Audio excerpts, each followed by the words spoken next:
Onde quem está enterrado? Perguntei. Mozart, ele apontou para o disco.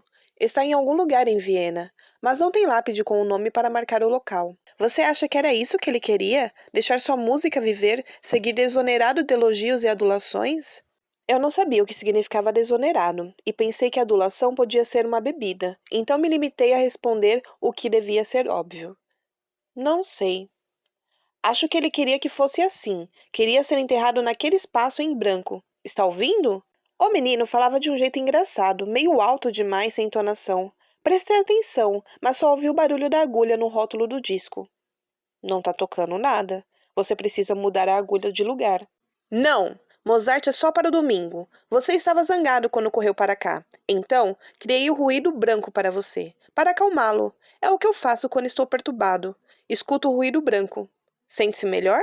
Sim, obrigado. Eu sabia que aquele garoto era estranho, só estava tentando avaliar quanto. Até agora, eu tinha consciência de que ele empilhava sacos de areia para conter o oceano. Faltava em todas as aulas menos matemática e parecia morar no porão da escola onde estudava. O jeito como se vestia era bem normal, embora um pouco cuidadoso demais com a camisa xadrez para dentro da calça caqui e o cabelo dividido e penteado para baixo, com um tufo que se destacava na parte de trás. E a pergunta persistia. Ele era estranho do tipo camisa de força ou só um esquisito do tipo que passava o recreio sozinho e enfiava insetos no nariz? No segundo ano, conheci um menino que fazia isso. Ainda estava tentando decidir quando ele me entregou uma calça caqui e uma camisa Oxford e também um par de sapatos Dockside. Tem uma cueca no sapato esquerdo e meias no direito. É assim que você faz?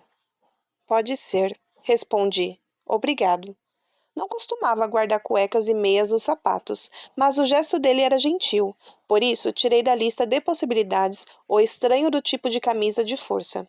Quando vesti as roupas secas, me surpreendi por ficarem muito grandes em mim, porque Early era bem magro. Enquanto calçava as meias e os sapatos, olhei em volta estudando a incomum coleção de martelos, lousas e discos. Que lugar é esse? É a minha oficina. Meu pai nunca me deixou ter uma oficina em casa. Dizia que eu ia acabar com a vida dele, mas não fui eu. Foi o coração. Ele teve um infarto. Entendo. Falei mesmo não entendendo. Mas o zelador não trabalha aqui? Não. O senhor Wallace, o zelador, não gostava de me ver por aqui. Por isso montou outra sala no porão do prédio do científico. Além do mais, ele gosta de beber. De vez em quando, leva escondido uma garrafa de bebida para lá. Ele chama isso de dar uns goles. Meu favorito é quando ele diz que vai tomar umas e outras, mas ele prefere tomar umas e outras sem ninguém por perto. Sei. Falei devagar, pensando que Early sabia muito mais do que eu imaginava que soubesse. Então, os discos e as lousas são do seu pai? Não, ele não tem mais nada, porque está morto. Early pegou um giz e, com as mãos que só podiam ser descritas como delicadas, começou a adicionar números a uma série de algarismos já escrita na lousa. Ouvi um ruído profundo, uma espécie de coachar perto da vitrola. É o Buck. Ele é uma rã leopardo do norte. É meu há 2 anos. E quanto à sua mãe? Ela nunca teve um sapo. Não, quero saber onde ela está.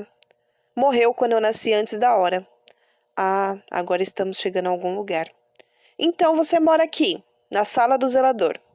Sim, morei no dormitório até o ano passado, mas era muito barulhento. Gosto daqui. É quentinho e silencioso. E se Mozart é para os domingos, quem você ouve no resto da semana? Louis Armstrong às segundas, Frank Sinatra às quartas e Glenn Miller às sextas, a não ser que esteja chovendo. Se chove, é sempre Billie Holiday. E terça, quinta e sábado? Perguntei. São dias sem música, a não ser que esteja chovendo. Dei de ombros. Sei. E o que é tudo isso? Apontei para o quadro negro. Ele continuou de onde havia parado, escrevendo números, na lousa um depois do outro.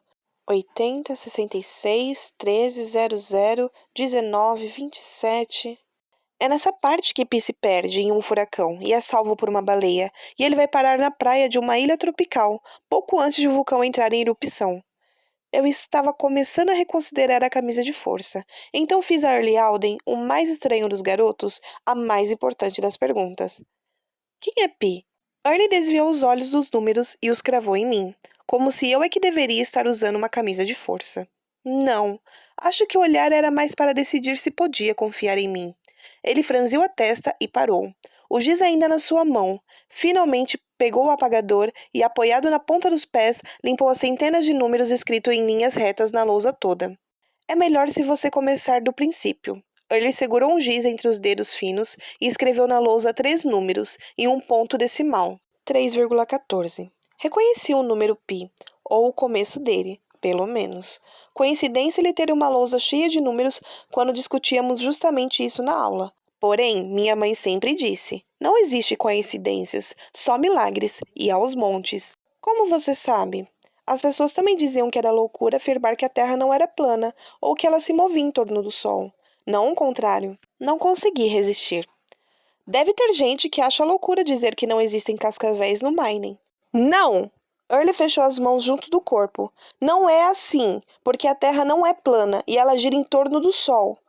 E, ele bufou, existem cascavéis no Maine. E o pi é só um número. Era o que eu pensava, ao menos. Early circulou o número 1. Este é pi. E os outros números são a história dele. A história de pi.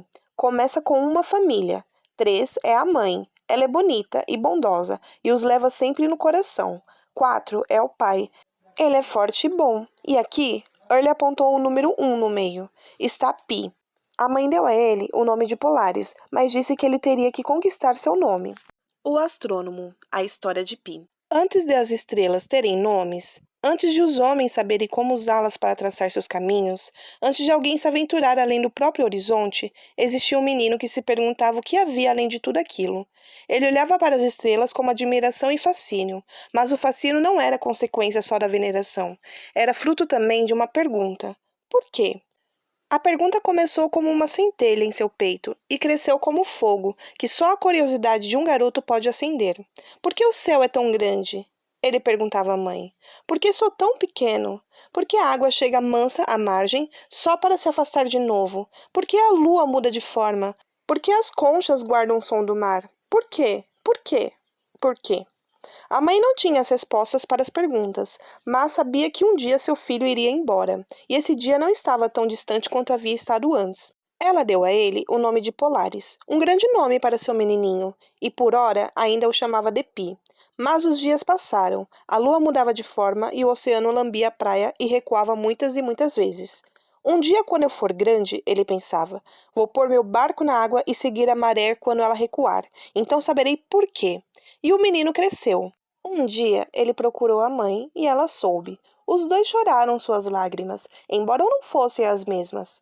As dele eram jovens e eufóricas, as dela velhas e cheias de história. Ela havia feito um colar de conchas para o filho, para ele poder ouvir sempre o som do mar, lambendo a praia de casa. Como vou achar o caminho? Perguntou ele quando se preparava para partir. Olhe para as estrelas, disse a mãe, afagando seus cabelos. Elas vão guiá-lo. O menino e a mãe olharam para as estrelas, como faziam quando ele era pequeno. Lembra-se daquelas? Ele apontou para um grupo que parecia um caranguejo e para o outro que parecia um caçador. Quais devem me guiar? A mãe encarou o céu da noite. O que você vê? Perguntou ela. Aquela. Ele apontou para uma estrela brilhante. Aquela no pequeno urso. Está sempre lá. Vamos dar o nome àquela estrela, e ela guiará você, e eu saberei que nós dois podemos vê-la. A mãe apontou a estrela no pequeno urso. Aquela estrela será minha Polaris, mas ela indicou uma constelação mais abrangente. O ursinho tem mãe, a ursa maior. A mãe de Pi olhou para o mar. E o amor de uma mãe é forte. A ursa maior olhará por você. Finalmente Pi partiu acenando, enquanto a distância crescia entre eles. Então a mãe o chamou. Ele havia esquecido o colar de conchas. Tarde demais, Pi respondeu, já bem longe da praia. Eu pego quando voltar. Ela viu o filho tornar-se o primeiro a seguir as perguntas que queimavam em seu peito e partir guiado pela luz das estrelas. Seu Polaris seria o primeiro navegador, mas Pi ainda não merecia seu nome.